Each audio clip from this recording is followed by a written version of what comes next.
So we talked about last week. There's a lot of rumors about who's going to be cast as Professor X, who's going to be cast as Magneto. There's a new rumor. The apparently non-retired Daniel Day-Lewis is up for the role. How real is that? We'll talk about that. Box office, Final Destination crushing at the box office with big reviews and big numbers. How's Mission Impossible faring? How do we think it's going to do overall? We've got some other stories when it comes to Jai Courtney. Said he might be up for doing another Boomerang. Is he going to show up again? What's the deal with Jai Courtney? Del Torro says Frankenstein's not horror. Harry Potter series house is under construction right now. That and more. And I'll tell you some other stories. How about that? You like that? It's me by myself today. Rocco will be here on Wednesday. So it'd be great if I could beat everybody today, but we'll see. Probably not. Anyway, let's get into it. It's me and you guys on the show here today. You got me for as long as you want me. Let's do it. Here we go.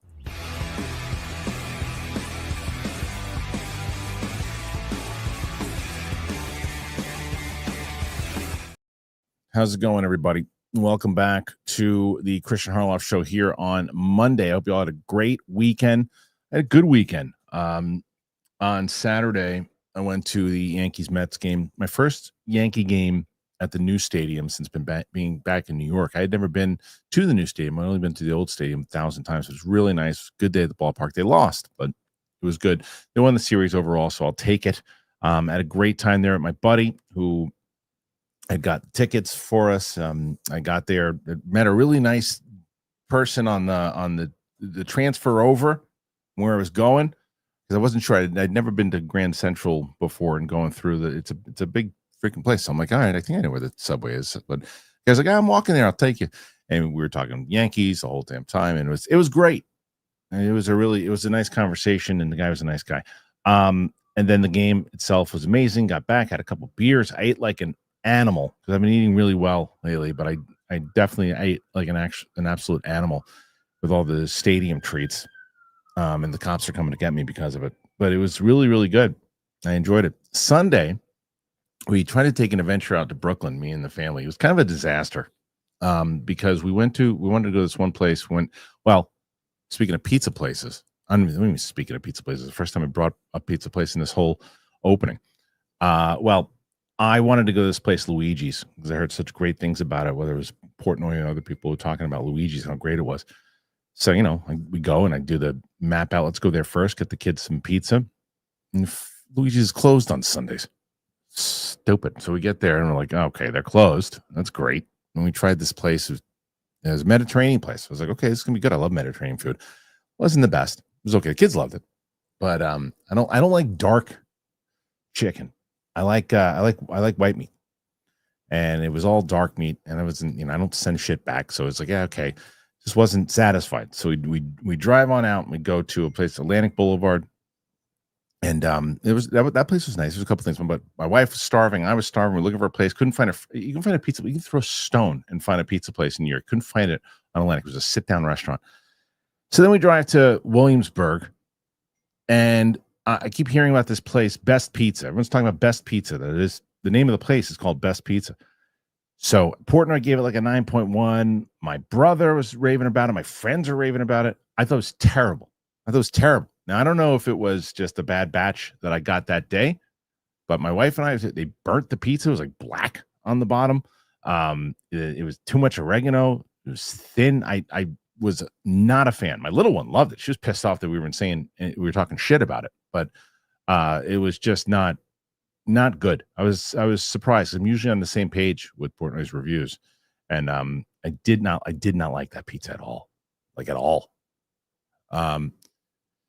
So anyway, I hope you guys have a better experience if you go there.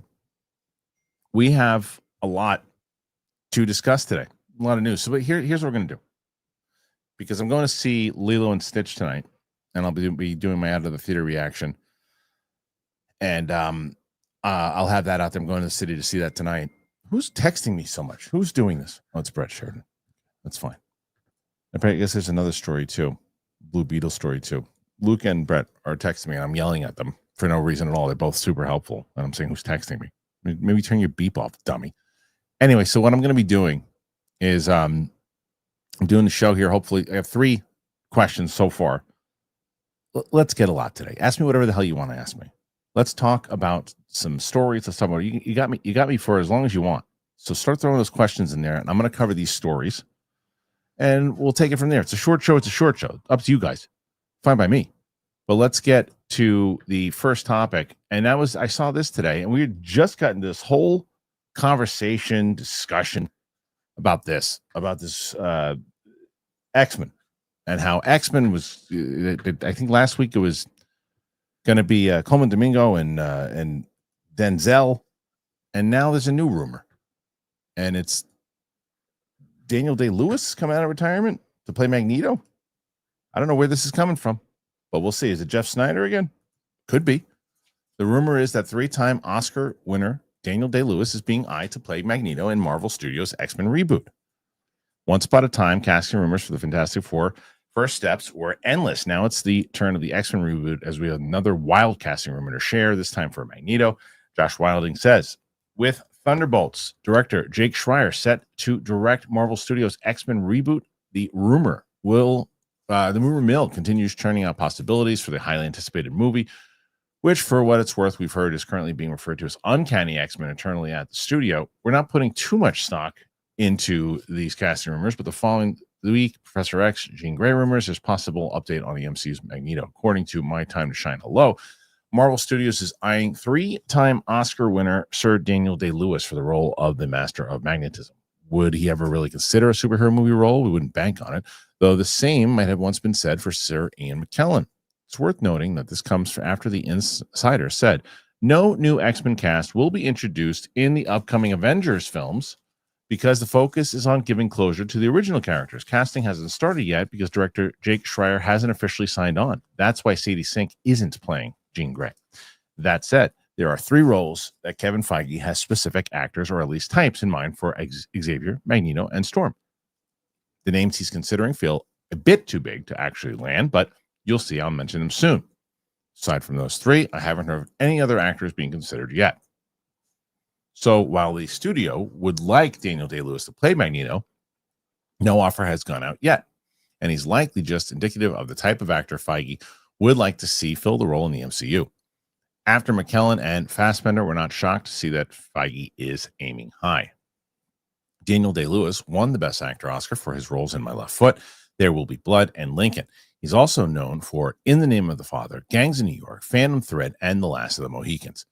McKellen is confirmed to return as Magneto in Avengers Doomsday alongside Sir Patrick Stewart as Professor X. They'll be joined by Alan Cumming, playing Nightcrawler, Rebecca Romaine, playing Mystique, James Marsden, Cyclops, Channing Tatum as Gambit, though this X-Men team feels far from complete. Meanwhile, a lesser-known social media scooper, Main Middleman, has claimed that Kirby Howell-Baptiste, the Sandman, and Jodie Turner-Smith from The Acolyte are contenders to suit up as the MCU Storm post-Avengers. Secret Wars Hereditary star Alex Wolff is also said to be in talks for an unknown role. I like the Jodie Turner-Smith pick for Storm a lot. Really like that pick a lot, to be honest with you. She's great and love The Acolyte, but she's fantastic. She's a really good actress. She's perfect for Storm. Perfect. Daniel Day-Lewis. Do I believe that they're aiming for him? Yeah. Do I think he's going to sign on? Probably not. Do I think it would be incredible? Hell yeah, it'd be incredible. It'd be amazing if you got him as Magneto. I mean, you talk about starting out with a bang, but I mean, the guy's been retired for however long he's been retired. You have to have got like an inside tip or something that he's itching to come back and he wants to do something. He wants to do something, big, fun, make some money in order for you to even go out with him. Because otherwise it's like, hey, let's just go take an outside shot. I'll go sit down with him, have a conversation with him, cross our fingers that he's going to decide he wants to do it. And see, where we go from there. Because I can't imagine in a million years that they would get him. I couldn't imagine in a million years. But then I also say, what the hell happened to the Denzel idea? Did he pass or was it bullshit in the first place? And was he, because remember, Denzel said, now, there's two things here that we could say. Denzel said that he got a role in the Ryan Coogler Black Panther 3 when he said that, and he didn't realize he wasn't supposed to say it, and he did. Part 1 of that. Yeah, exactly. He said he's in that, and we believe him. He's in that. He's going to be in that. He's not going to be an X-Men. Or, yeah, he's going to be there, but he's playing Magneto, and he's going to debut in Black Panther 3. But if you believe these reports that are just read, they're not going to play with any of the new X-Men casting. So it would make more sense if he was Denzel in Black Panther 3, does his role, does whatever the role is there, does a one-off, and then brings, the Denzel prowess with him. And now you've got this whole open canvas now for the new X-Men. I don't know, though, if I believe that report totally of not having any of the new X-Men in the second Avengers, because don't you have to tie it in somehow? Because that's going to be the major going forward part is the X-Men. I mean, even if I guess maybe it's a post-credit scene, and that's how you start in Secret Wars, but maybe they don't get involved totally. But I think you have to have them cast by the time that movie comes around in order to make it work. But if you get Daniel Day-Lewis as Magneto, then Coleman Domingo as Professor X, it's a pretty great cast right there. It's a pretty great cast. But is that going to happen?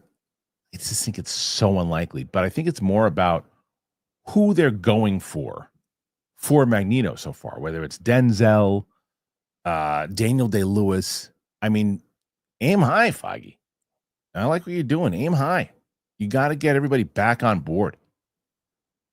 Yeah, it is true, though, about the age difference. Some Sandal Chaos said the age difference between Coleman and Daniel Day-Lewis is pretty big. It's the same with him and Denzel, and they got to be closer in age. I don't disagree with you. I don't disagree with you. But as they said in that article, though, I think that this is just more and more of we're getting very close to X-Men, like dominating the Marvel and the MCU and taking over. And who were they talking to about this recently? I think it might have been Bateman when he was here. I can't remember. But we were talking about, he might have been on the show. You guys can tell me if we talked about it. We were talking about Marvel. He just didn't care about it as much. And I said, yeah, but wait until X-Men. He's like, that's when I'm going to care. I think that was him. But I was talking to somebody. I was like, that I'm going to care when it's X-Men. Like, that's when I'm going to really, when it's all X-Men. And I mean, that's when I'm going to care. So I think you got to nail that cast. You really got to get that cast locked down. But I think that I can't imagine there's anybody in the comments or watching on the Clips channel or watching in the on the replay that doesn't think getting Daniel Day-Lewis for Magneto is like if you can get him, lock him in. And there's two questions. Question one is, do you think that they should get him? And I'm pretty sure that if we did a poll, 98% of you, or at least 90% of you, would say yes. And I bet you if we did a second poll and said, do you think they're gonna get him? I bet you about 85% of you say, no, you're not going to get him. And I'd be part of that. I think there's no world that you get him. Because he even said that. He even said on that the post that they're going after him. Doesn't mean they're going to get him. You just got to throw the bank at him. You got to give him points. You got to do everything you can to lock him down, because you're not just getting him out of retirement for like one movie. It's like you're getting them in to say, hey, we want you back. And Daniel Day-Lewis coming back, to do a big movie, 5 movies like that after his career, that he's one of the greatest actors of all time. Some argue that maybe the best actor of all time. He's in the conversation with Brando and other people too, for sure. Is this you're going to get him back? Wow, I mean, it would be a story. He comes back to play Magneto in X-Men from Marvel. How did they do it?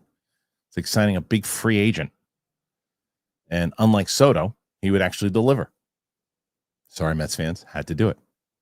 So this is something I think is a developing story, but I think it's a unlikely event that you get him. But what say you? Put your thoughts in there. Let me know. All right, listen. We got a lot of the stories to talk about today. Before we do, when I was talking to you guys about Turtle Beach a while ago, and I saw so many you said that because of us, you went and got Turtle Beach and you're loving it. They're back. I'm glad that they're back. And it's smart for you to, especially for gamers. I was playing Indiana Jones. Well, you'll hear this. You'll hear it now. Turtle Beach, everybody. So it's Turtle Beach time, and I'm excited to talk about them again. Man, that Stealth 700 headset that I got, whoo-wee, the sound. I was playing the Indiana Jones game. The sound is just so, it's like, you guys know how I am with sound and movies in general. Playing this game and hearing every little bit of sound because the headset is just so incredible. It just does, it leaps and bounds better than previous ones that I've used. But it's funny when you're playing the game and you're so just taken in by all the sounds because the headset is so incredible. I was like, oh, wait, I got to pay attention to what's going on. I'm going to get popped by one of these bad guys. And the other great thing about it's got an 80-hour battery life. I was like, oh, I got to charge this thing. It's like, no, not yet. You got time. I mean, you could. You don't have to. And that's the worst when you're playing a game, you're doing something with the headset, and then just craps out, and you're like, oh, I got to wait forever. It's great. The Stealth 700 has the industry's first ever cross-play dual wireless transmitter system. It means you can seamlessly switch between your consoles and the PC with just a click of a button. Gets even better. While being connected to your console, the Stealth 700 can connect with your phone for music streaming, taking calls at the same time. Listen to your favorite songs while gaming, all done with the Stealth 700. And it's not just amazing headsets that Turtle Beach has. They have every gaming accessory that you could ever want, and they're all high quality, and they're prices that don't break the bank. It's most important. From flight and racing simulators to controllers, keyboards, and mice, Turtle Beach is the ultimate gaming cheat code. You got to head to turtlebeach.com. You got to use that code Kristian. 10% off your entire order. That is 10% off your order at turtlebeach.com. Use the promo code Kristian. You're going to purchase it like you did last time. They'll ask you where you heard about them. You got to tell them our show sent you. We did it. Get the ultimate immersive gaming experience with Turtle Beach today. Thank you, Turtle Beach. Again, like I said, links in the description. At least it should be soon. Hopefully, Luke Repealdy can put it in the description. It should be in there. And if you head on over there and get yourself a pair, please tell them that we sent you, and you will not regret it. All right, currently, guys, we're at 11 questions so far. 11. I'm going to try to. I want Roxy to be on tomorrow. So who I got to beat? I got to beat me. You got to beat me. Come on, Roxy. Duke's up. You want to host? You got to beat me. Okay. So let's get to some other numbers, not the super chat numbers. We're going to get to the numbers. No, we just did that one. That's not, what the hell just happened? How stupid is that? Where's the damn thing? I just had it. I need to get my, I want to get these box office numbers. They're here somewhere. Box office over the weekend was pretty crazy. I was not expecting this, to be honest with you. Here it is. Okay, so look at these numbers. Final Destination coming in at 51 million. Thunderbolts at 16.5. Sinners at 15.4. Minecraft still at 5.9, and The Accountant 2. But I want to start with Thunderbolts. Thunderbolts brings in now 325. Not the best overall. I mean, there's a significantly less drop than they had last week. Better drop than they had in week 3. This is their best weekend as far as drop goes. I think last week was 32, so they only had like in 15. So there you go. But 325 is gonna be hard. It's gonna be hard to make a profit. But I think, again, like I said, I think they win when it comes to quality, and this is the step in the right direction. So Sinners, though, makes another 15.4. This movie has made 315 million so far, 240 domestic, 73. Remember, people were shitting on the international number for a while. Now it's climbing up to 100 million overall international. So it's done 314. Big movie for Ryan Coogler there. Minecraft, another one, 5.9 with a total of 921. They're going to keep that thing in the theater to see if it can reach 1 billion. And it might get damn close. It might get damn close, but I don't know. It's already on digital right now, so probably not. Accountant 2 coming in at 90 million overall. I think it was lower budget, so decent for that film. But this movie, who the hell saw this coming? Final Destination Bloodlines. That's pretty crazy. It made 51 internationally and domestic, 102 overall. and it's getting really good reviews. And I'm so bummed. I missed it because it was the same night. The screening was the same night. It was so I don't know what happened, to be honest with you. I reached out and they were very nice. Said, here's your screening option. And it was newer people that I hadn't dealt with before. And again, super nice people. And they're like, here's the screening option. And it was like, okay, it was the same night as Mission Impossible. But then I saw like everybody else was reviewing it on different nights. I was like, what the hell happened? I didn't get a chance to see it. But I also thought to myself, you know what? Tina and I still haven't done the Final Destination 5. It can't be my wife again. I'm telling you, this is incredible. My wife every day at 2 at what did I tell you guys? What did I tell you? Every time the last show on Friday, I cannot even tell you how many times I've said, from 2 to 4 o'clock out of commission doing the live show. And she's like, okay. Calls me every time. So anyway, Mission Impossible. What I said 240? What do you mean I said 240? I don't know what you mean. Anyway, Mission Impossible. I saw Mission Impossible, and I chose that one over Final Destination 5 for a lot of different reasons. One, I wanted to see that movie over Final Destination, to be fair. Two, felt it would do better overall with a reaction and review. People would be interested in me seeing it, so I had to choose between the two. I hate when I have to do that, but I had to do it. And three, I said, well, you know what? Tina and I really have experienced this entire franchise together. And why don't we just do the fifth one together? Or sixth one, rather. We'll do the fifth together, which will be coming out soon. She's coming in on Friday for us to record, so it'll probably be out next week. And then when it comes out in digital, we'll do that one together. It makes a lot more sense to do that. Now, the question is, when it comes to box office overall, Final Destination is going to have no problem making some more money, and it's going to be a big hit overall because more people are going to want to see it, get good reviews. And then when Lilo and Stitch comes out, though, man, depending how it is, also, I'm going to see it tonight.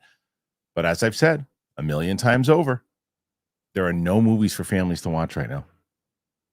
And my little one hasn't even seen the original. I've never seen the original. I'm probably going to do that also. But she's never seen the original, and she wants to see this in the theater. Families are going to flock to this movie. It's any good, and it's going to wind up because it's right around. There's still kids are still in school, but it's still the summer season, and it's the first movie for kids to go and check out. So I think it's going to make a lot of money.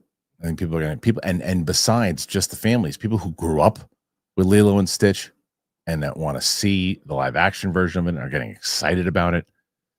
It's going to clean up, especially if it's good. It could be the first big $1 billion movie for Disney thus far this year. I think. Let's see how it is. I'm going to see it tonight. And it's going to be interesting for me because, like I said, I think what I'm going to do is I'm going to probably do a reaction by myself to Lilo and Stitch, the animated one, after I see this one. And then now I'll be one of the rare people who sees this first and then goes and sees the anime. So I'll be comparing it afterwards. And I wanted to take that point of view with it. I was originally going to do the opposite. I was going to see the animated first and then go see it. But I'm like, no, you know what? I'll be experiencing this story, and I mean, I'm very aware of the character Stitch. I mean, he's been around forever, and plus the fact he reminds me of every pug that I've ever had.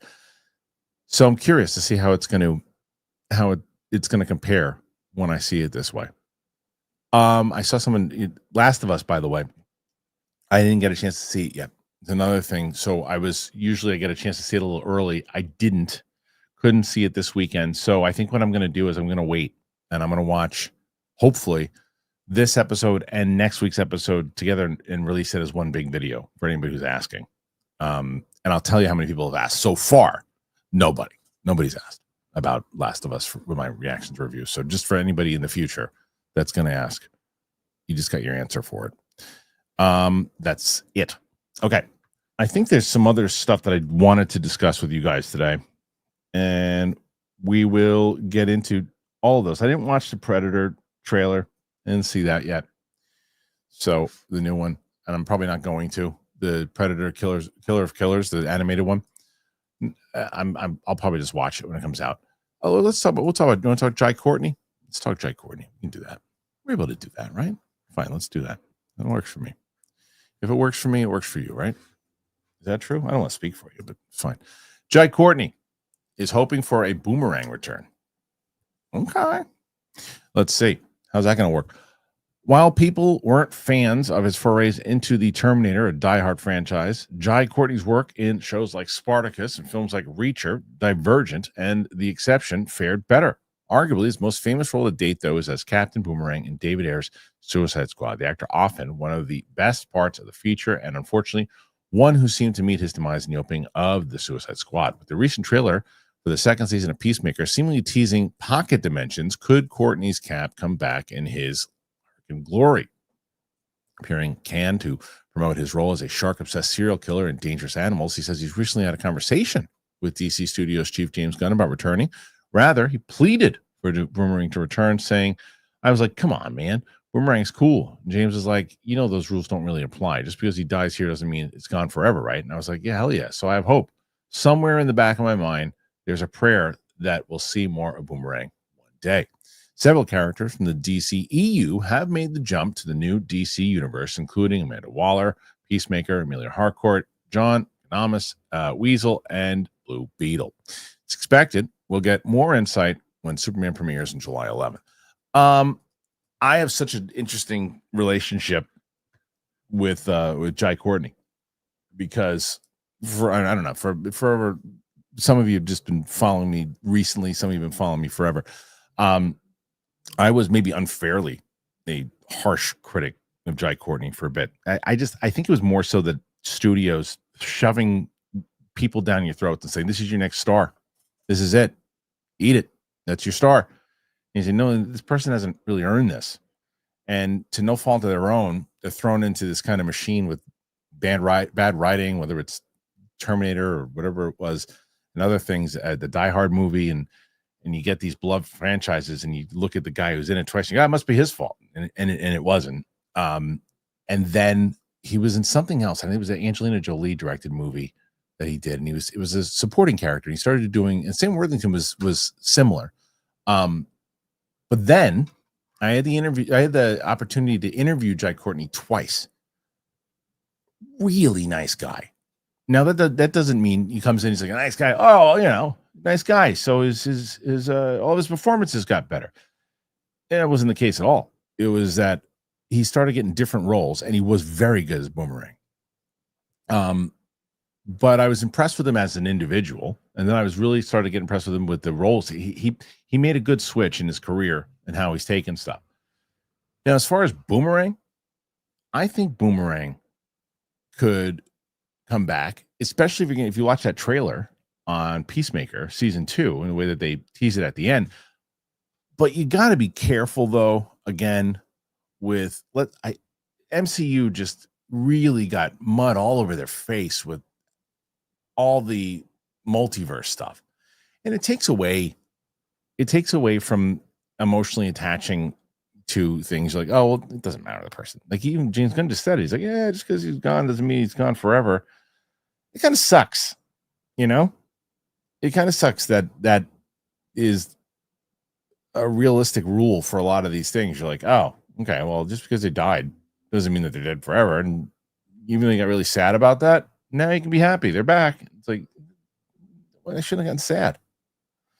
So, anyway, I'd be up for him coming back, though, because I want to see him. I don't think he got his due playing the character, because again, Suicide Squad was not the best, and thus Suicide Squad was great, but he's barely in it. So I'd like to see. I'd like to see what he does. But what do you guys think? You think this is something that should happen? Should it not happen? Put your thoughts in there. Let me know. And let me know, not only in the live chat, not only if you're watching on the replay. Guys, I told you last week that we were, I think, getting close to like 9,000 subscribers or whatever it was on the Clips channel. We're getting close to 10,000 now. So if you didn't know the Clips channel exists, it's just, if you just Google or YouTube rather, Kristian Harloff Clips, you go there, and this show it's clipped out every single day. Clipped out. So you have all the main stories. You're like, oh man, I missed the show today. I didn't get a chance to see it. And then you don't have to put that where are the time codes? And me writing back, I don't have time for time codes. And then they're all clipped out. So if you want to go back and you want to watch the show, you can watch it clipped out on the Clips channel. So head on over there, subscribe, please. Let's get to 10,000. That's not a hard thing to do, and it's free. There's other things going on. Oh, I wish I could read this comment to you that I wrote. You remember when we were talking about Superman? Let me see if I can. I doubt I can find it. Let me see. I'm gonna see if I can find it. But remember where I think it was that scene that came out, the Superman scene.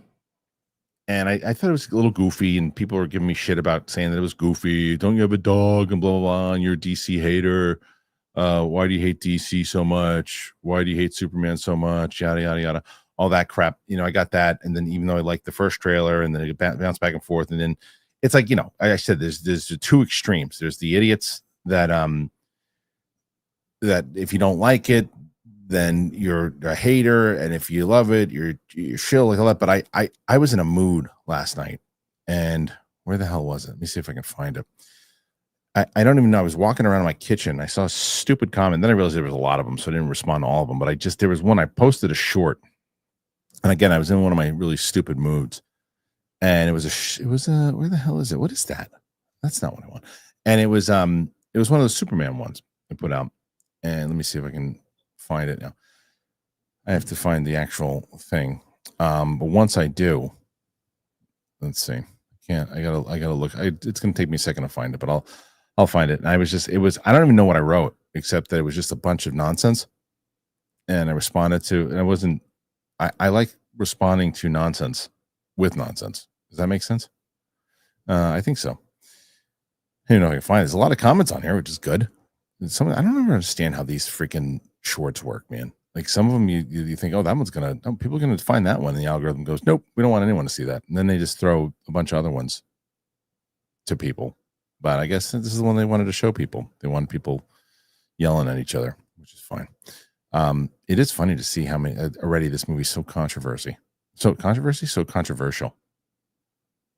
It's the amount of comments. It's hilarious. It's hilarious what's going on comments of this thing, and oh man.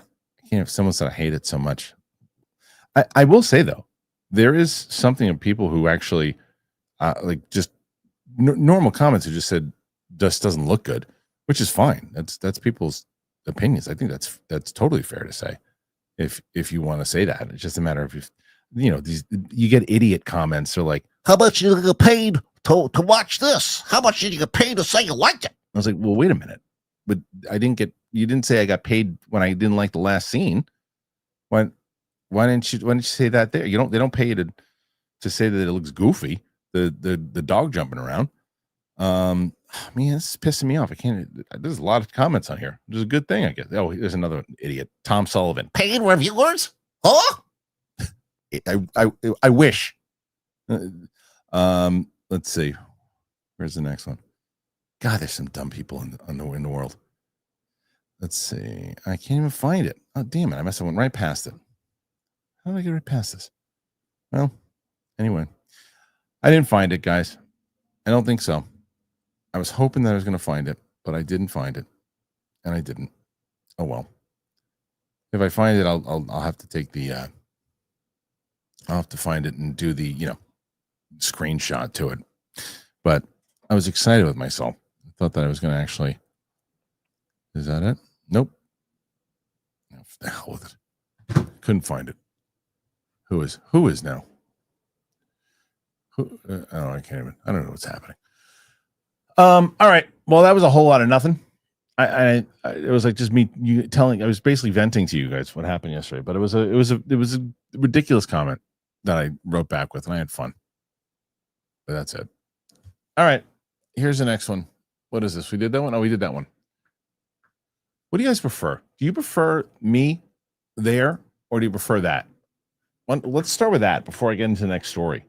You guys produced the show today. You like that, or do you like me in the shot, or just doing it the way I just did it? What say you? How do you sign up for a channel membership? There's you go into the description. There's a chance you can do it in the description, but you can also just do it. It tells you, or just go to my videos and you see one of the member videos, and you can try to sign up on it. You try to watch it, and then it'll just tell you to sign up. Which, by the way, people are going to be happy about that, and I'll give you an update. Let's see another one. How about, which one should we look at? Oh, we'll go back to the Final Destination thing. I know we just covered it, but I want to talk about how it set a record. There he is, Tony Todd. People want me in the shot. All right, I'll do that. It's fine. And I'll be honest, I don't even know how I did that. It's right here. Oh, look at that. Like that one or that one? Is that better? One or two? This is one. This is two. You guys choose. What do you like better? One or two? Camera one? Camera two? Camera one? Camera two? Which one? We'll do that one. Two. So this is one. This is two. Shit. What? Shit. So one. I'm seeing twos. I'm seeing two twos, two ones. It's tied, guys. Two feels less aggressive. It's fair. Two does feel less aggressive. It's fair. Two. All right, we're going to go with two for today. All right, let's go to this one. A film once destined for streaming. Really? Warner Brothers must be very happy today. I have no idea why I want to do this. Must be very happy today as a revival of the Final Destination horror franchise has been a smash hit. Final Destination Bloodline. Is there, you vote 7? I mean, there's a 7? Oh, Galaxy Geeks made a whole bunch of these. I don't fucking know what's happening. Has been debuted to a superb 102 million opening worldwide and even split of 51. Domestically, it shattered expectations. Good reviews, word of mouth. It's broken a record for biggest opening for an R-rated horror movie this decade. Holy moly. Overtaking Sinner's debut of 48 million. While it's not expected to have the staying power of that film, it is quite certain to become the highest grossing entry in the franchise. That's good for that movie. Warner Brothers is crushing this year. Crushing. So I just wanted to go into that.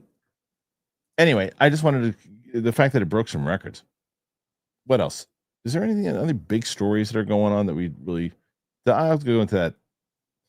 Frankenstein is not a horror. That one. Let's get into that. Is that something? No, that's this one. Hold on, we'll go back to it. But we've got yep, here he is. We've got Del Toro, who is now doing a Frankenstein movie. Says it's not going to be a horror movie. So what does that mean per se? Let's find out. Del Toro's Frankenstein is not a horror, he says. Okay. I mean, it's Del Toro, so trust whatever he says. Del Toro says his upcoming version of Frankenstein will avoid the horror focus of past adaptations to offer something different. Participation is a conversation at the Cannes Film Festival with Oscar-winning composer Alexandre Desplat, the celebrated Shape of Water and Hellboy director. Says someone asked him the other day if the film has scary scenes, to which he says, it's an emotional story for me. It's as personal as anything. I'm asking a question about being a father, being a son. I'm not doing a horror movie ever. I'm not trying to do that. What I can say is, for me, it's an incredibly emotional movie. Desplat is collaborating with Del Toro on the film, handling the movie score, and says he concurs with that assessment from the director. He said, Guillermo's cinema is very lyrical. And my music is rather lyrical too. So I think the music of Frankenstein will be something very lyrical and emotion. I'm not trying to write horrific music. The two have yet to finalize the score for the film, which is set in Eastern Europe in the 19th century. So it's about who's in it. Look, after you can tell me that after seeing Pinocchio, and what Del Toro did with that, you can tell me it's going to be a romantic comedy, and I'm going to be okay with it. Other directors, I'd be like, hey, you make it a horror movie. That's what it's always been. Del Toro, man, I'm always interested to see his take. And he said, and you know it's going to be emotional. There were 2 Pinocchio movies out that year. And that Pinocchio movie that Tom Hanks and Robert Zemeckis did was an abomination to the original Disney. It was horrendous. I mean, just horrendous. One of the worst movies maybe of that year. But that Pinocchio movie was brilliant. And if you haven't seen it, I highly recommend it. It was so good, so solid, so emotional. And it was just amazing. So I'm really looking forward to seeing what he does with Frankenstein. Why did you say Frankenstein? Frankenstein. I'm saying Frankenstein. Anyway, so I'm excited to see what he's doing the same way that Robert Eggers, what he did with Nosferatu. I want to see what he's going to do with Frankenstein. So how about you guys? What do you think? Put your thoughts in there. Let me know. I got to hear about it. Okay, guys, we're currently at 15. Now, I feel like we can make Roxy sweat tomorrow, but it's up to you guys. Put your thoughts in there about Del Toro. Put your thoughts in there about good old Frankie. What do you think how do you think the movie's going to be? Let's get into it, guys. Let's talk about, I do have a funny story. Yesterday, a listener who is been on Instagram, who has been he's very involved with like his students, and he's talks about YouTube stuff. He talks about movies and everything. He's a very nice guy, and we've been communicating back and forth on certain things and helped him out with his class and things. And he had sent me this voice note, and he said, "Look, here's something to think about. I know you haven't watched Skeleton Crew, and you said you'd have to watch it with the little one in order." He's like, I watched it with my little one, really enjoyed it, watched it, and she watched it with her eyes kind of wide, the same way that your oldest did. She gave it a shot. I think she'll really like it. So yesterday, you got to understand something, though. I have Joe Pesci in my house for a 7-year-old. So she's watching some bullshit Nickelodeon show or whatever she's watching. And I said, all right, you know what? I'm going to try this. I'll see if I can get into Skeleton Crew with my little one. So I said, Maisie, you want to watch something with me? She said, what is it? He said, why don't you watch something with me? She's like, all right. So she curls into my arm. We start watching. And she goes, Star Wars. And I go, let's watch it. And she goes, why don't you watch the original Star Wars? And I go, you've never seen those? She's like, yeah, I don't want to watch this. I go, it's kids. She's like, So right away, there you go. So we started, and the Jude Law scene starts off the first thing, and she's already kind of like staring at the ceiling. I go, wait till the kids come in. So she's watching the kids, she's watching the elephant, she's watching all this stuff. And I'm like, okay, maybe she's getting into it. And I don't know how long we were into it. It must have been like 10 or 15 minutes. She goes, this stinks. I want to go back to my show. And I go, well, let's just finish the episode. She goes, stinks. I go, we can't finish it? She's like, nah. She's like, I'll color with you later. I go, fine. So that was it. So I will never watch that show probably, because if she doesn't want to watch it, I will probably never watch that show ever again. So she stinks. And I was like, it's not that bad. It's fun. I was like, come on. And she wanted nothing to do with it. But you know but with her, you never know. Because remember, I told you guys that story I asked her the other day, and I said, what's your favorite movie? She goes, what do you think it is? And I said to her, I can't remember what I guessed. Whatever it was wrong. And she goes, Minecraft. I go, Minecraft? You gave it a big thumbs down when we saw it in the theater. She's like, yeah, but I've thought about it since. I go, well, the internet lets you, they won't let you live that down. You're not allowed to change your opinion on the internet. And so she likes Minecraft now. I don't know if that's because of her sister or whatever it might be, but she likes Minecraft now, and she wants to get it. So she gave. I said, remember that? I told you guys that story when I took her to the screening. I took her into the city. I said, what did you think? She like Joaquin Phoenix in Gladiator. But now she likes it. So you never know with her. She is hilarious. Did I tell you guys this one? I don't know if I told you this story or not. I'm sure I have. But I said to her, we goof on each other. And I said to her, she said something to me, and I go, your breath stinks. And she goes, you're ugly. And I go, yeah, well, you look just like me. She goes, yeah, I'm the better looking version. Perfect. She is a riot. She is a riot. She wants to do a reaction. And I said, no. She was trying to sell me on doing a reaction. And I said, I'm not putting my kids on the internet. So anyway. All right, guys. Like I said, if you want to keep the show going, up to you. If not, we can do a short show today. Totally fine. But let's start off with this one. DG. DDL method acting. Throwing metal junk at folks. He does throw a lot of stuff, doesn't he? Daniel Day-Lewis. Tyler B. Saw Thunderbolts again. Loved it. I think I'm surprised that it didn't have more repeat viewing, Tyler. But yeah, I dig that one. I'm excited to show Sam that one. Sam and I have the Hawkeye finale coming out tomorrow, and then we're going to have Moon Knight episodes 1 and 2 come out on Friday.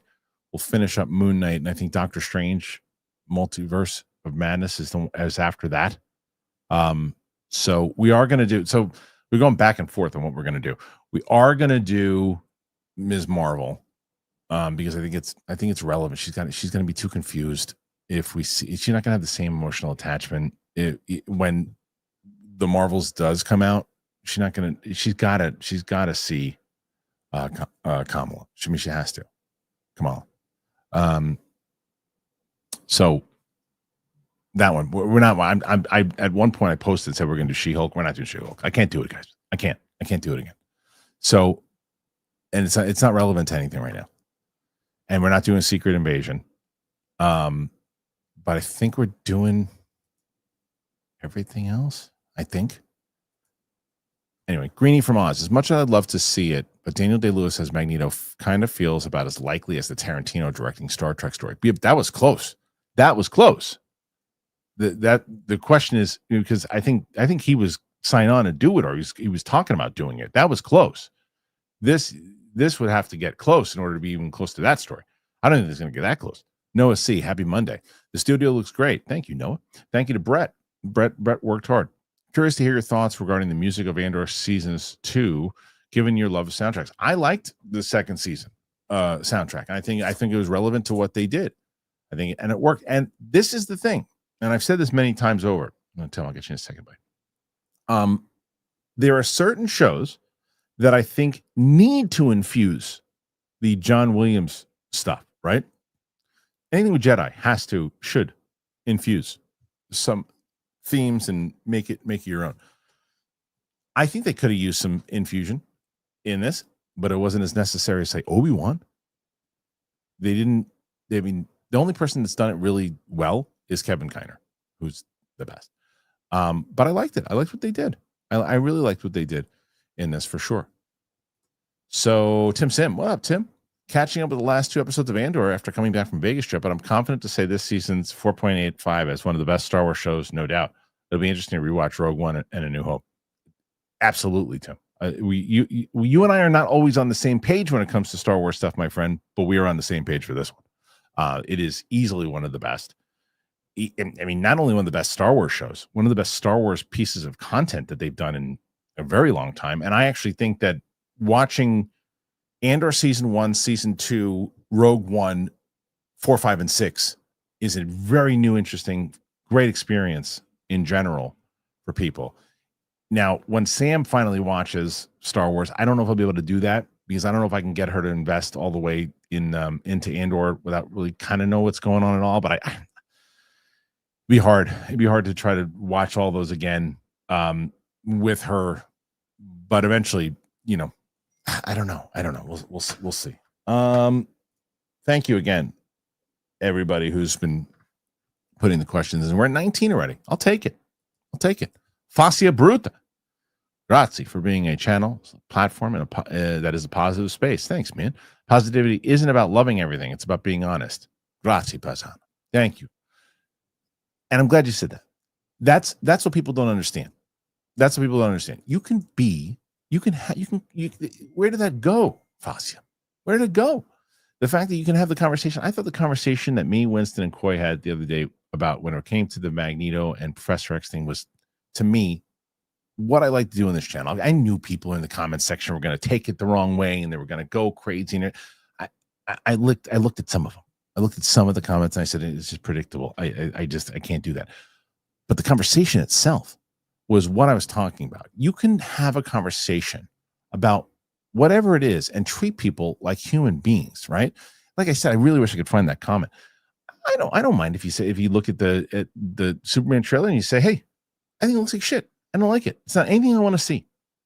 But if you're an absolute moron that comes in and goes and doesn't, you're not even paying attention because, like I said, you go to my second scene, that scene with the dog. I said, oh, that looks goofy. I don't know if this is the whole movie. I don't know if I'm going to be on board with this. I said, and then the end picked up. So many people. I'm a DC hater. This and this and this, and then you get this, and then you get another moron in this one who's like, oh, you're gonna be getting paid to give this one a good review, huh?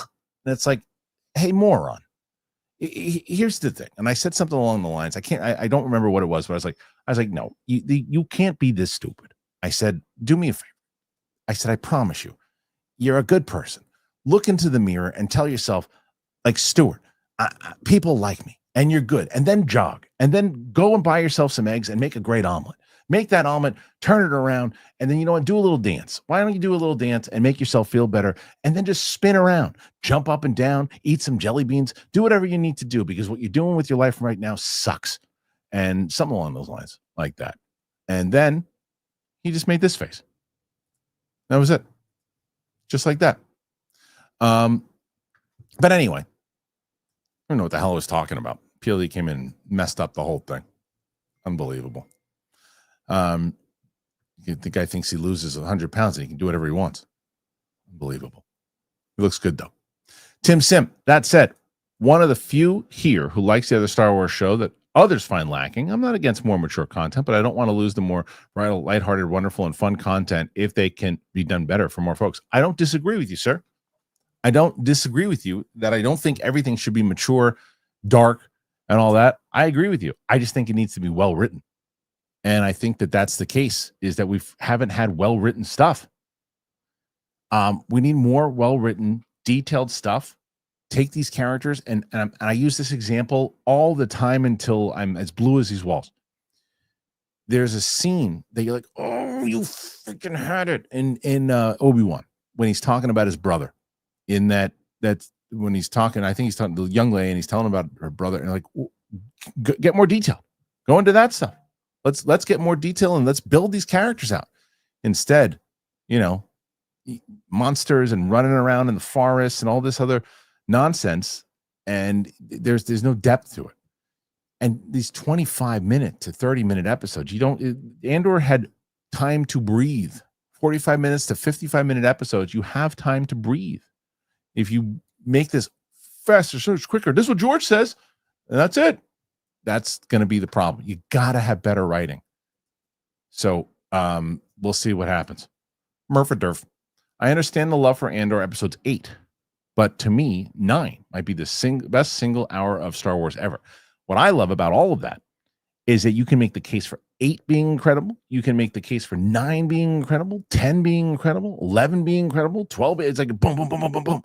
I was talking to my friend Fred, who we went to the Yankee game with, and he was talking about how, because he didn't like the first 3 episodes. And I told him, I said, stick in there, dude. I said, stick with it. You're going to be raving about this thing. And he was gushing about it the whole time we were at the game. He was gushing about Andor and how great it was. 22 so far, guys. 22. Let's keep going. Whatever. Again, you got me. Whatever you want to ask, let's do it. So, and someone said I didn't love Mission Impossible. No, I didn't love it, but I didn't dislike it. And like I said, someone said you should have seen that Final Destination over Mission Impossible. I liked watching Mission Impossible in the theater. It was long, a little long, but it's a theater experience. So I had to see that in the theater. I would do it all the same way. Tim Sim, finally, the only way I can think of more Star Wars shows like Andor to be made is between the original trilogy films with Rebels in the Shadows of War with one of Andor's writers, Bo Willimon, as showrunner, maybe with Gilroy as executive producer. Well, Gilroy said he's done with Star Wars, but we'll see. But I don't think that's the only way, Tim. I don't agree with you there. Between the OT films, I mean, I think you could really build out the Old Republic in that style, because the problem is when you now think of Andor, you think of non-Jedi, non-lightsabers, all that stuff. This is my point with Obi-Wan. You could have done a style of show like Andor for Obi-Wan.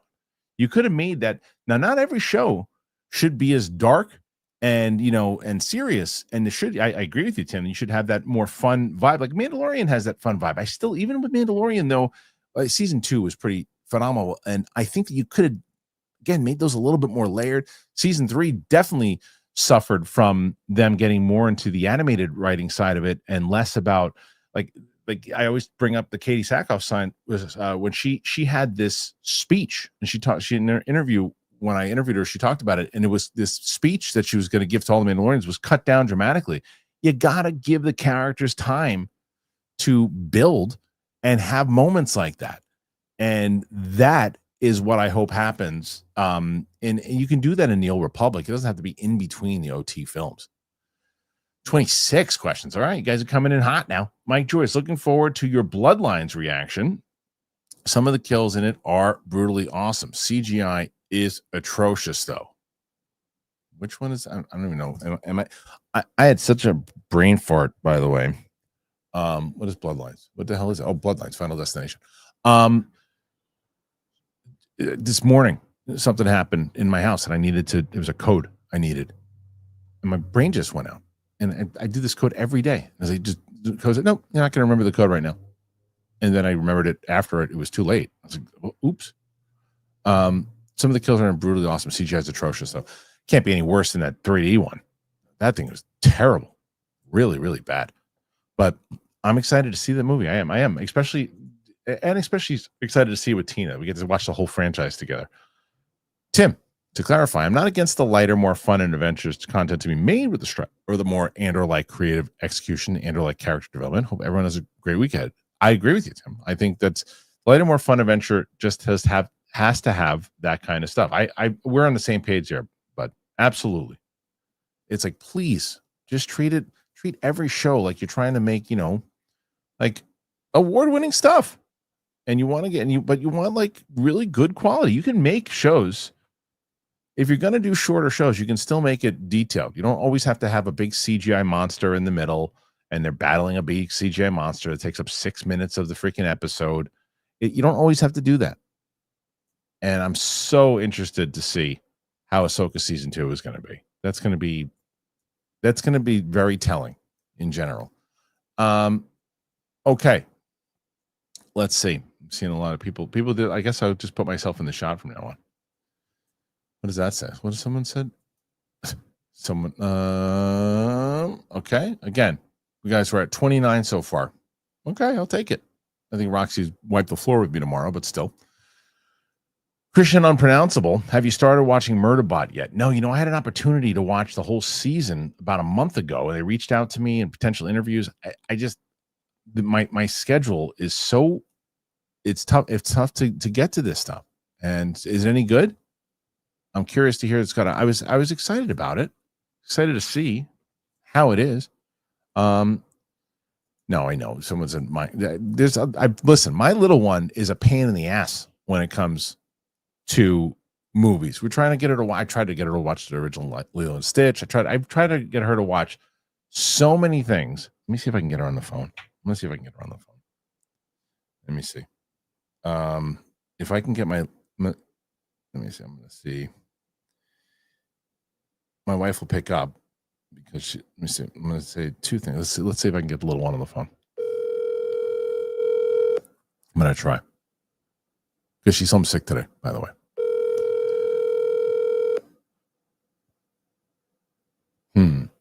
Oh, yeah. I'll tell you. Hey, so I'm still on the air. You called me at 2:30 on the air. I talked about it. So, hey, is Maisie around? Yeah, she's right here. All right, let me talk. Hi, Maisie. Guess what? You just talked about how you wanted to be YouTube famous. You're talking to my audience now. I have a question for you. Okay. Yeah. So, what's your favorite movie? Wicked. What is? Wicked. Oh, Wicked. Okay. All right, Wicked. So, but what did you tell me the other day when I asked you? Minecraft movie and Wicked. Minecraft movie and Wicked. Okay. So what'd you think about Skeleton Crew, the Star Wars thing I showed you? It's okay. Oh, it's okay. I thought you said it stinks. It's not good. It's just okay. Oh, okay. What didn't you like about it? It was kind of boring. Oh, okay. Fair enough. Did you like the elephant kid? What? The one that looks like an elephant? That kid was weird. Oh, so you like that kid? All right. Apparently not. Apparently not. All right. Anyway, so I was telling the audience about I tried to get her to watch a Star Wars thing, and she looked at me. She said, "This stinks." Anyway. Really, Maisie? No, it's boring. Okay. All right.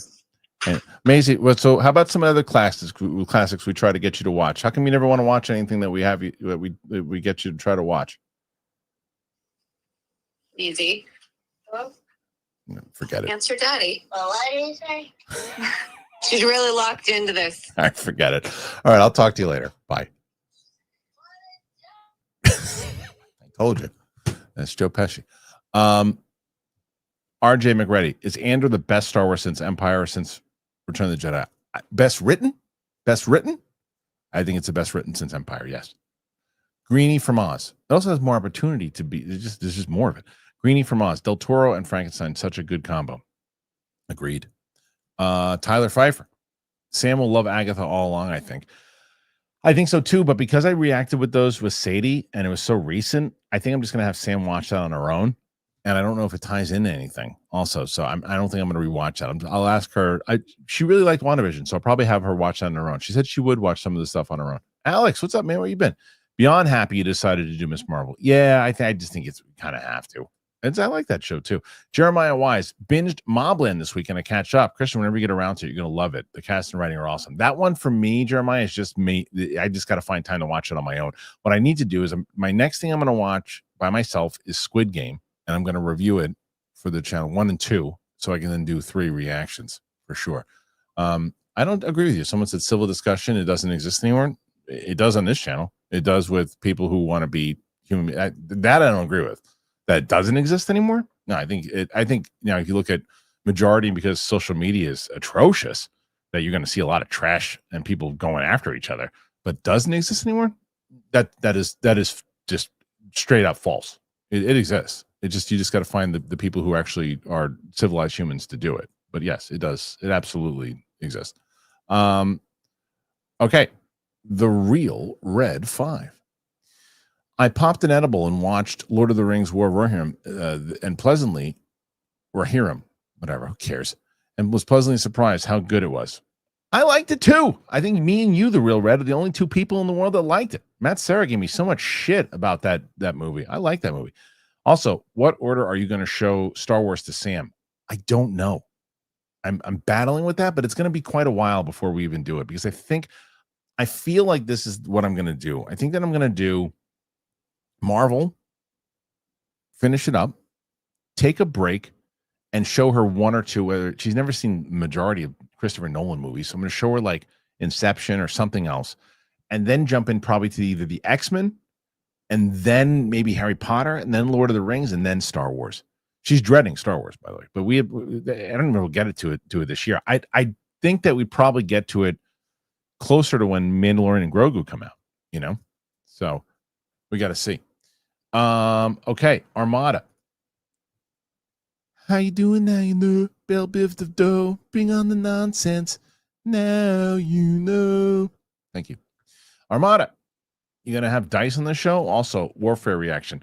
Warfare reaction will probably be me by myself. I realize I'm gonna do a couple of reactions by myself. I'm gonna do that by myself. I'll do Lilo and Stitch by myself. And then Dice, I'd love to have Dice on the show. I don't have that kind of relationship with Dice. Greenie from Oz. Just rewatched Rogue One after 10 to 12, and man, it hits so much different in a very good way. I hear that from everybody. I'm excited. That I've been waiting to rewatch it with Sam. I should probably just watch it. You watch it, Noah? I haven't.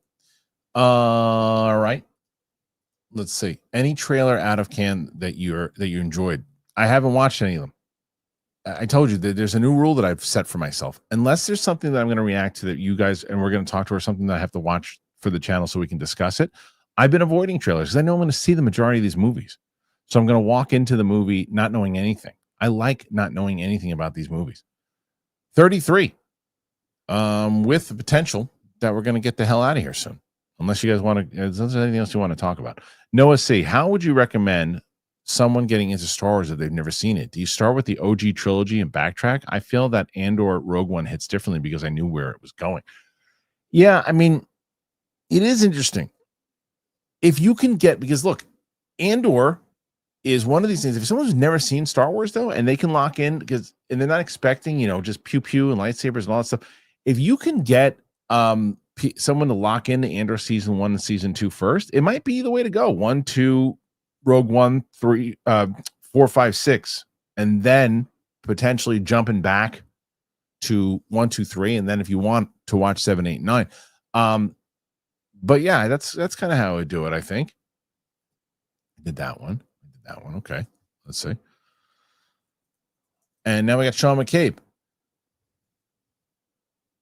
You have some rose-tinted glasses if you think Old Republic era works grounded like Andor.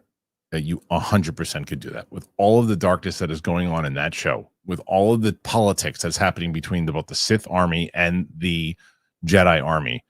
I do not have rose-tinted glasses on. I have glasses on that say, oh yeah, this makes total sense with everything that's going on with the politics in that particular era, with trying to make sure with the Jedi that are trying to balance what's going on with Revan and Malik. Yeah, we disagree, my friend. Sean McCabe spent the weekend watching Andor to Rogue to A New Hope. That's and I'm sure it was fantastic, right?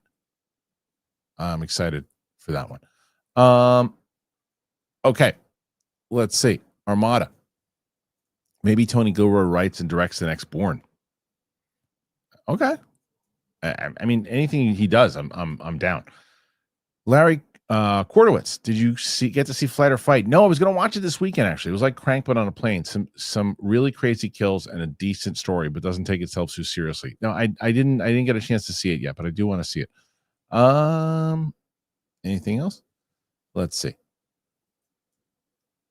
Okay. See, even kids don't like Star Wars anymore. I mean, don't base that on my daughter doesn't like, the little one doesn't like anything. Noah Sparks, are people still invested in the Mandoverse? There's so many months between projects and they hardly ever move forward to any significant plot. If you ask Dave Filoni, he probably thinks everybody. He probably still thinks it's number one. Yeah. Anyway. Okay, let's see. Yeah, I'm telling you. What do you say? That's my daughter all the time. The what now? Is what she says. Simon Section, you missed Final Destination 6. Final Destination 6 and a couple of super chats. Well, I know that a couple of super chats. Luke, is there something? Did we miss some? I guess there are some. Wait. No, that's not the comment. That's not the comment, Luke. It was on Facebook. It was a very long comment. Let's see. Yeah, they really found that it was final. Yeah, they really are. Also found it was found. Not sure. So, Luke, he said that there's some super chats that we're missing. Can you see if that is indeed the case? Because I'm not seeing it. And if so, we're at 39 right now. Okay, so Randy says he missed one too. For some reason, StreamYard's it's got to get their shit together. But Luke's going to send them to me, and then I'll read the rest of them. Ethan Laharis VA, how do you feel about episode 6 of Last of Us? So, Ethan, I didn't watch it because I usually have an opportunity to watch it early, and I didn't get the episode until kind of late. So I wasn't able to check it out. And I'm basically going to wait. I'm going to wait to do 6 and 7 together next week. So I'll watch both. Someone asked me about the Knicks. Yeah, I didn't even talk about the Knicks. What a game. Friday night was one of the best nights for New York sports in general. Because for me, Yankees beat the Mets that night, and then the Knicks whooped up on the Celtics to go. I think the Knicks in 6 or Knicks in 7. What was hilarious was that being on the train on the way back from the game, the Yankee game, that because the Yankees and the Mets, as we're coming back, there's a bunch of Met fans, and I've never seen anything like this. It was hilarious. A bunch of drunk people who, at one point, well, that I've seen, but there's like a section of Met fans that like started to go, "Let's go Mets, let's go Mets," and within seconds, it went from this little group going "Let's go Mets" within seconds to the whole train saying "Let's go Knicks." It was bizarre, great but bizarre. Ethan, who says, definitely think you show Sam Star Wars in chronological order. Every time people I know watch the release order, they tell me they regret it. I cannot show her episodes 1, 2, and 3 first. She'll jump out the window. I can't. I can't. She's got to know the characters first. She's got to know young Anakin and all them. I mean, maybe 1 and 2. I'm just telling you, if I show her episodes 1 and 2 first, she's gonna have a really bad. And like I said, I've come to enjoy the prequels for what they are. She is. If those are the first Star Wars movies she's ever going to see, I think it's a mistake to do it that way. To be honest, I just do. Travis H. Hey, Kristian, big fan. Keep on keeping on. Thank you, Travis. Very, very kind of you. Let's see. So, Luke, let me know if you found any other ones. Alex, I think Wiccan and Agatha will be part of the Avengers films and maybe even Vision Quest. I think the Maxoff reunion will be a big part of Secret Wars for a Wiccan Wanda Magneto moment. Yeah, like I said, I'm going to have Sam check out WandaVision on her own. I'm going to say, look, you should WandaVision. Sorry, Agatha. I'm going to say you should watch this show because she really loved Agatha in WandaVision. So I said you should watch it. I've seen it, and then what we could do is maybe just get her review of it afterwards. But she should check it out. And you know what I could do? I could do that. No, but I was going to say I could have her do it on her own, but that's still that time that I would. That's time that we could be doing stuff. So I don't think it works. Okay, so I guess Luke sent me the email for. I don't know why it does. Well, Luke, can we have any idea why it does this? Why? Because I haven't. How many? There's like there's like a ton of them. It's so bizarre. It's so bizarre. Let me. I'm gonna make a screenshot of these every time it does it. Thank God for Luke, because like he's got to go through like the analytics in order to find it through YouTube in order to do this. It's so stupid. I don't know why it does. Like it literally deletes or doesn't. I mean, I didn't close anything down this time around, so I don't know why it did it. So Luke, also let me know what the total is, because I guess I have a different total. I don't know why it does that. All right, so there's quite a few, and I'll make sure I'm going to load them into the system, and that way everybody who missed out on their questions, don't worry. This is why Luke is here. He helps us out with this. So I'm going to go through all the ones that I have in front of me, and then I have all the ones that we missed. So don't worry. Cool Cash CG, thoughts on Ironheart dropping 3 episodes for its premiere and ending the next week with 3 episodes the following, making a show dead on arrival. I don't necessarily know if it's going to make it dead on arrival, but they're probably going to want it to be, in the conversation until Fantastic Four comes out. But yeah, it's not going to be water cooler. It's going to be boom, boom, boom. But maybe they also have seen it and they're like, okay, there's only so much that people are going to be locked into this show, but it doesn't fare well for it. It doesn't fare well for it for sure at all. Okay, let's see. Noah C. Do you know any writers that could create a story as compelling as Gilroy? I mean, there's tons of writers out there that could do it, and that could actually. But the difference is this: there are a lot of writers and capable writers out there that you put into a system, and they get, I don't want to say bullied, but they get intimidated, or they just kind of maybe bend the knee a little bit, or they go, "Oh, okay, if that's what you want, then I'll change it up." And Tony Gilroy ain't that person. This is the show I'm doing. He's not going to back down to anybody, and he's gonna put up a fight. And he's experienced, and he's been around for a bit. You got to find someone like that, also. And by the way, this is not. I don't know if I've mentioned this to you guys or not. I don't even know how far away I am from this. I don't even know. I have no idea. This could be a month from now. This could be a year from now. But I'm writing something with a friend of mine. And we've been doing these writing sessions. It's an idea that I've had for a long time, but it's a writing session. And basically what we're going to try to do is and put people from this show in it and everything too. We'll do this. DJ was the one who kind of inspired me to do this. We'll probably do one of the Kickstarters, whatever to do. We want to shoot it like a Netflix pilot. It's going to be like a 30-minute pilot with people that, and we're going to do, and someone that you don't know. It's a friend of mine who'll probably be in the co-lead with me. But we're going to try to do something, and it's just something similar to what I did with Grasping at Straws all those years ago. But I'll keep you updated on it. But we're just in the writing stages now. But just figured I'd tell you guys about it. We're going to run a campaign on it once we're ready to go. Ethan Lynn Harris, VA. Disney really needs to lock in and hire more Oscar, Emmy level talent for Star Wars like Tony Gilroy. They have the money, just need to be more selective. Yeah, but remember, Ethan, and this is not your fault. Everybody does this. You say Disney really needs to lock in. Lucasfilm needs to lock it in. Lucasfilm needs to be, and Disney needs to sign off on it, obviously, and give them the money. They have to have the money to do it, but it's Lucasfilm. Lucasfilm needs to lock in and hire more Oscar, Emmy level talent. 100%. They're the ones that you have to go out there and do this, and they should continue. But that's my problem. What they're going to do, they're going to wind up giving the keys to the castle to Filoni, and you're going to get the same stuff that you've been getting. Nathan Drake, Final Destination 6 was the best, second best in my opinion. Amazing opening scene. Okay, I've heard nothing but great things. I've heard great things about it. Sunny Times. How should Disney bring Darth Plagueis back?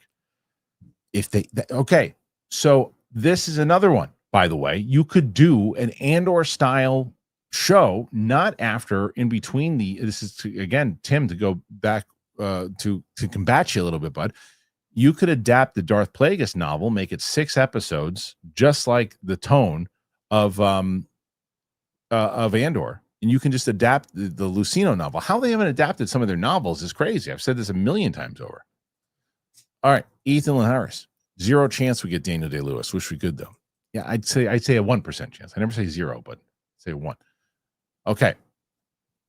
Andrew Gavolka. Hey Kristian, what's your prediction for Lilo and Stitch opening weekend? And will you do an out of the theater reaction? Yeah. I'm doing a out of the theater tonight for that for sure. And what's my prediction on it? Let me answer, Andrew. I'm going to answer that tomorrow. I got to see it first. I got to see it. But like I said, there's nothing for families to see right now. I think it's going to crush. Greenie from Oz. Sam on the Harry Potter reactions will be awesome. Yeah, it's going to be great. I'm so curious to see what she's going to like the most. Star Wars, Lord of the Rings, or Harry Potter. I think Harry Potter. Nathan Drake, Magic fan here. I hate the Celtics. Respect to the Knicks. You and me both. I'm so excited. That was such great. So great. C Black. I think Fantastic Four makes $1 billion. I don't know if it makes $1 billion. I would put I'd probably bet against you. I'd probably say closer to, if it's good, I'd probably say closer to 700-800, but we'll see. Carlton Rudder, London calling. Hey Kristian, just checking in. Show you love and support. We'll catch the show tomorrow. Thank you, Carlton. Loving the crisp new look. Mission Impossible Wednesday. Well, thank you on all of that, and I really appreciate that. And Carlton, I hope you're doing well, my man. Okay, let's see next one, and this is Ethan Lynn Harris. In my personal experience, I think there's this weird generational gap where let's see, it's hilarious. Luke was trying to find that Superman comment, and he's like, it's some of the worst comments ever. It's horrible. It's like Escape from New York. It's so stupid. It's such weirdo shit. It's so weird. People get that angry about movies. In my personal appearance, I think that there's this weird generational gap where everyone I know my age and younger love the prequels so much despite their horrific flaws. I'm 27. I get your reasoning. Yeah, no. It's not. Look, again, I enjoy the prequels now. And I didn't. I gave them shit for a long time. And I've mentioned it a million times over, Ethan, is because I watched it through my kids' eyes. But if you're showing someone like Sam, who was my age, these movies for the first time, Ethan, when you saw the prequels, you were probably 7 years old, 8 years old. Those are initially who those movies are really intended for. So you watch those movies that of course you're going to be in love with them, and you should be in love with them. You watch them now, first time, you're going to notice some of the flaws for the first time. You're not going to lock into it the same way that you lock into these other movies, especially, and I just know Sam. I just really know her. Okay, let's see. So someone said nonfiction for my pilot that I'm doing. Yes, it's fiction, but it's gonna be a dramedy, more in the style of like kind of, we're going to try to do something in the style of kind of like the Bear, something like that. That's what we're trying to do. But I'll let more people know. Yeah, we're doing the Kool-Aid movie, 100%. It's not grasping at straws too, but it's kind of adjacent. But it's gonna be fun. I'm excited to do it. And once we really start putting it together, I'll give more and more updates about it. C Black, I really think Robert Downey Jr. has a major role in Fantastic Four. That's why I say $1 billion. Shackman said he knew about RDJ over a year ago. I don't think it's a major role. I think he's going to show up in the post-credit scenes, but you could be right. We'll see. Joe Hendo TV, will you be seeing the Shoemaker cut in LA on May 29th? Is that the Batman and Robin? Really? Is that, or Batman Forever? I heard about rumblings. I didn't know that it actually was happening. But I'm not in LA. I'm not going to LA to go see that. No, I won't be in LA probably for a while. So Noah Sparks, how do you think How to Train Your Dragon will do? I think that will also crush 100%. let me see. Let me add some of these. I'm going to add these pictures so I can get you guys while I set these up, because I hit the end of the ones that I can see, and now I'm going to put the ones that I can't see. And to make sure that you guys, if you want to keep the show going, up to you. You can do some more. Just let me know if there's anything you want to talk about. But I missed quite a bunch apparently. So let's put these up. Let me get rid of this one. Okay, let's see. All right. Who wants to torture themselves with what? I'm not sure what you're talking about. Okay. Oh, the Batman and Robin thing.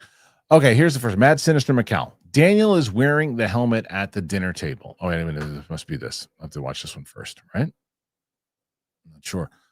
We did that one already. Randy Avenell taking the fam to New York and will be there the weekend Superman comes out. Where is the best theater to see Supes and come out feeling like we're in Metropolis? Also seeing Weird Al at Madison Square Garden. Thanks for all. Well, that's awesome all the way around.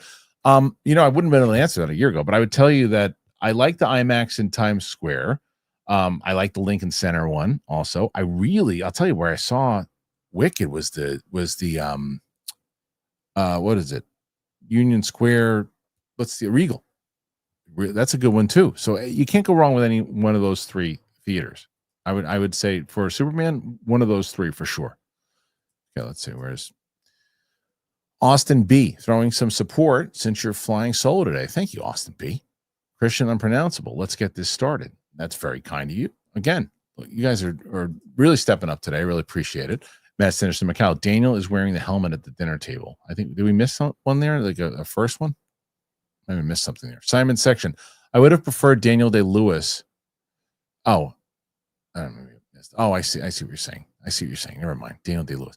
Simon Section. I would have preferred Daniel Day-Lewis to play Dr. Doom back in the day and hear him scream to his fellow lost and stay alive no matter what occurs. I will find you and drink your milkshake. Yeah, having him scream. He's got just such an intimidating yell, and then Magneto yelling would be him yelling as Magneto would be pretty crazy. And Bill the Butcher, man, go pal. It's an amazing performance, but every time Helen Mirren comes on screen mobbly, and I say, "Fucking name one now." Yeah, she's so good though, man. She's so good. Is that everything that I've got there so far? I want to make sure, Luke, that I have everything. Yeah. So let's see. Oh, there's some more. Andrew Kravelka. Do you think it would be Doom who's in the ship at the end of Thunderbolts, not Fantastic Four? You think it would be Doom who's in the ship at the end of Thunderbolts? Do you think it would be Doom who's in the ship at the end of Thunderbolts? Maybe. That would be interesting. That would be interesting and a good swerve. But I think it's Fantastic Four because I think they're going to be recruiting everybody. Ethan Laris, VA. Revenge of the Sith is one of my greatest childhood memories. Right. Dad took me out of school in third grade to take me and my siblings to see it. That's cool. That's fun. That's pretty crazy though, too. Third grade. I remember seeing that in LA when I was there. Mark Jason Ali. Are you still writing with Sash Pro Raver? No, not on this one. This is not. No, this is my friend that actually Mark and I started Rotten Tomatoes with when we were doing our Rotten Tomatoes show and our and the other stuff that we did together when we started Schmoes. She was essentially the one who started Schmoes. My friend Martinique is going to be writing this with me. Ethan Lynn Harris, are you excited for Fallout Season 2? I got to finish Season 1. So, okay. So currently we are at, I think, 58. 58. Pretty damn good. I think that I'll take it. I mean, Roxy, again, will kick the piss out of us for sure.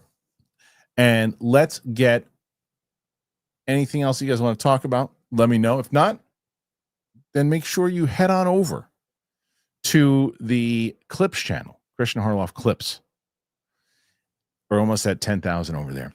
And check this out before we do. If you want to throw any more questions while I show you this, you can. If not, we'll see on the flip side. But let me show you this. Look at that. It's me on a Clips channel. What's going on, everybody? I've been telling you guys about it, and we always get people saying, hey, where are the time codes? Where are the time codes? And sometimes the time codes just aren't easy to do. Sometimes you guys are doing the time codes and we're posting them. But what we are able to do is take the channel and clip it out. So if you miss this live, if you miss the show live and you miss the segments and you're not able to catch up, well, now you have a clips channel. You can go over there, you can subscribe to the channel, and you can see all the clips. And it's not just the clips from this show, it's clips from interviews that I've done and other things. We're trying to build it up. We're trying to get to 10,000 soon. I think we can do it. We're closing in on 9. So hopefully you guys will go on over there, check it out, subscribe to the channel, and I'll see you over there. Well, there you go. 2 left. And Andrew Gavelka, I think the Avengers might side with Doom and fight the X-Men. I don't know. Doomsday? I think he's going to take everybody out. And he's going to wreck a lot of the Avengers. I think he's going to kill everybody. D-Men, 05. If they can't get Lewis to play Magneto, I think this should go after Fiennes. The problem is he's doing everything, right? You can't go wrong with him. They just got him for Hunger Games, though. I will say what's funny is my oldest is like paying attention to all the Hunger Games updates. She's like obsessed with the Hunger Games right now. And she said the same thing. She's like, the whole fandom wants to know why they didn't get Kiefer Sutherland to play Snow. They should have. They absolutely should have. I love Ray Fiennes, but Kiefer would have been great and a great way to honor his pops. Simon Section. The best like dramas, so will they be seen? I don't know if I got that one, Simon. The best like dramas. I don't know if I don't think I understood that one, buddy. Noah Sparks. Studio looks great. Any other changes coming? Yeah, I'm gonna probably hang some more stuff on the back wall there. Some of the stuff fell off. I just got a bunch of different strips. Changes as far as the studio goes. I mean, I got to clean it up, but I'm going to get the wide shot working again a little bit more. But Luke's been working on some overlays and other things that we're going to do. I'd love to get some of the crew, some of their cameras and things working a little better, to be honest. We keep trying to work with Roxy's internet, but or computer rather, Mike's internet. So I'd love to up their stuff also, but we'll get what we can get. But no, this is actually Brett actually texted me before and said that he might have a couple more updates for the lighting. Let's see the next one. Tyler Pfeiffer, Hunt for Gollum has a chance to be really special. It feels like they're taking their time to come up with the best script possible. I certainly hope so. That one you can wait a little bit. It's not like the Batman 2, right? You can take your time on that one. I'm excited to see what they do with that, but they need to take their time with it. I couldn't agree more. So what about the channel content too? As far as channel/content too, I don't necessarily know what that means, but I think that one of the things so what I did today, by the way, because I know that the unedited reactions, people really responded to those things and I love them, especially for memberships and patrons. So today with PLD, I sent him, the problem was that I was editing them, right? And the editing of it doesn't take that long. But what does take is the uploads for them because they're really big files. And so I would get to one and then Luke would have the thumbnail. And then I'm like, oh, I didn't get a chance to get to it in time. So PLD is going to take over. And PLD is going to start putting you. So you're probably going to start seeing a lot more of them now on. We're going to try to update all the ones that I missed. And then once we catch up, then when we start putting out things, the movies, then we'll put the movies out and the reactions will come up like the same day. So it's just trying to catch up in general. I think we did this one already. Yes. And then Ethan. Thank you, Ethan. Major support today. And I really appreciate it. Great show today. Have a great day, Kristian. Thank you, Ethan. Thank you for your support, my friend. I really appreciate that. That's it. Thank you, guys. I really, really appreciate it. And anybody else asking, I will give, first of all, thank you for the support on the project that we're doing. I actually reached out to someone that I'm not going to spoil anything yet about being a DP on the actual shoot itself, and someone I think that can make it really look good. And we want it to look like a Netflix kind of FX show. That's the deal. And I want to make it around 26 to 28 minutes. And the goal is to try to get it done within a year, if we can do that. And then, after we shoot it, we'll either try to see if we can get anything done with it. If it doesn't happen, then maybe just put it up on the channel and see. But we have to, first of all, we got to get the thing funded because it's going to, that's what's going to have to happen also. Simon Section. Remember in the Bear. Oh, and a sleep scene, the baseball. Yes. Asshole. No. Yes. No. Asshole. Yes. 100%. And that's where we were talking when we were talking about the kind of the tone that we wanted It was the bear meets kind of Californication. If you've ever seen that show, it's kind of that type of thing. I think that's it. Thank you guys. Really appreciate you being here. Thanks for everyone who contributed today. 65 is what Luke said we have. So it's good. 65. Pretty damn good. Appreciate y'all being here. Thank you guys. Someone's asking when Hawkeye's episode 5 and 6 comes out. Hopefully tomorrow. I've been actually requesting them a day earlier so we don't run into problems where we're right now. I'm looking at it and there's a copyright on the thing right now. So hopefully by tomorrow, the copyright will be off of it and then I can release it. So thanks again, guys, for being here. I really appreciate everything that you have done for the channel in general, the support you gave me here today. I had a really fun conversation with you all. So, all right, I'll see you. Check out my channel tonight for the Out of the Theater reaction of Lilo and Stitch. We'll see you guys on the flip side. Bye-bye.